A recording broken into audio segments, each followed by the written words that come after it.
રસાણામાં ગણો, કોટમાં ગણો, આ કોટવાળા રસાણાવાળા બધા નાના દીકરાઓ છે. હા, દોલતરામ મહાદેવનું નામ પડાય વાલજીભાઈ ને રહ્યા બધા પૂછી જવું સાહેબ એકી પગી થઈ જાઓ મહારાજનું છે. એટલો બધો પ્રેમ ને એટલો બધો ભાવ છે કે વીર મહારાજનો ગેટ બનાવ્યો ત્યારે પણ મારી પાસે મૃત કરાયું હતું. વીર મહારાજની પથરીઓ કાઢવાનું કોમ થયું ત્યારે પણ નાસ્તાનું નામ છે ભગતભા દોયડા કરતા એ આ માધેભાઈ આ બધા ખૂબ નાના હતા ત્યારથી અમે બધા સાથે છીએ. હું તો પહેલા વહેલો નહીં આવ્યો હોય પણ છેલ્લા શ્વાસ સુધી તમારા બધાનું કલ્યાણ થાય એવું દોલતરામ મહારાજનું એક રૂવાટું કોમ કરશે અને મારે જીવનમાં કશું મેળવવાનું નહીં. ભગવાને મને બધું આલ્યું પણ તમારા બધાનો પ્રેમ લઈ અને તમારા બધાના સેવા સાથ સહકારથી એક કોમ આ સમાજ મને આપ્યું છે એ આપણે બધા ભેગા થઈ અને એની ધર્મની ધજા ફરતી રહે ને બસ મારે બીજું કશું મેળવવાનું નથી. એટલા માટે આપણે સાથે રહીએ. હું આપને કદાચ રૂબરૂ ન પણ મળી શકું છતાં પણ ગામડે ગામડે ઘેર ઘેર એનો સંદેશો આપી અને સારી મદદ થાય એવું આપ સૌ કરજો. ગઈકાલે વધારભાઈના ભાઈ કબીરસિંહભાઈ અને એમના દીકરા સરપંચ હતા એ બધા પરમ દિવસે રાત્રે ત્યાં હતા.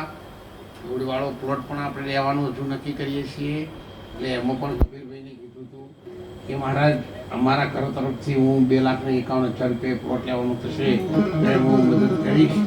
પ્લોટ હવે જવા દેશો નહીં.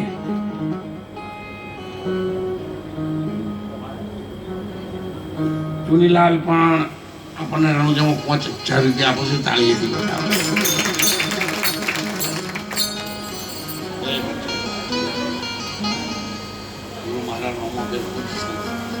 રામદેવજી મહારાજના નામ ઉપર એમની પણ 1,000 રૂપિયા આપ્યા છે. ખૂબ વંદન અને ધન્યવાદ. એટલે સૌને મારી વિનંતી છે જેમણે આ કામ કર્યું ને અત્યારે કાર્યક્રમ રાખ્યો ને એ ખૂબ સુંદર કાર્ય કર્યું. રણુજાનું કામ ખૂબ સારું થઈ ગયું.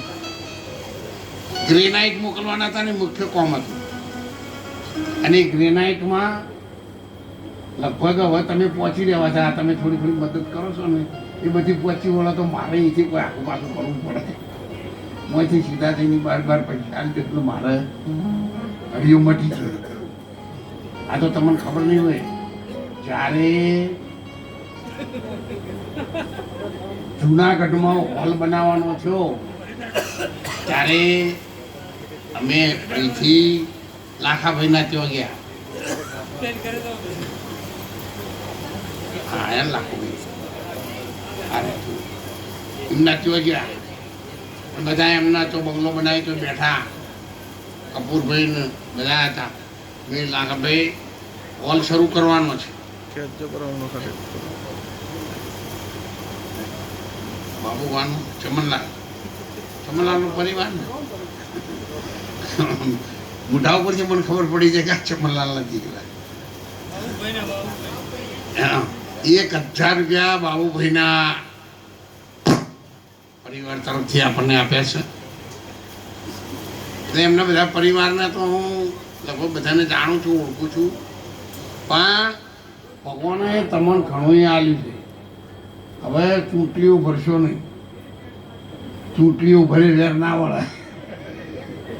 એટલે આપણા બધાને તો 5,000 રૂપિયા ઓછામાં ઓછા હારવાના. એટલે મારે કહેવાય નહીં કેટલું મોટું કોમ છે પણ કામ ખૂબ મોટું છે. આપણી કલ્પના બહાર છે ને ખૂબ મોટું કોમ છે. એટલે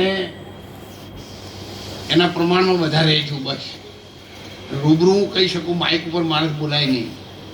મારી મર્યાદામાં રહેવું. એટલે એમાં કોઈ કાચું કાપશો નહીં.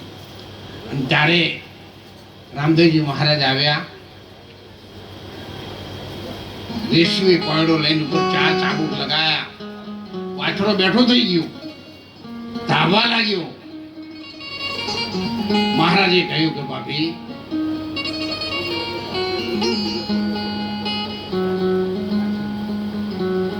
તારસિંહભાઈ દીકરાએ કહ્યું છે 5,000 રૂપિયા એમના તરફથી પણ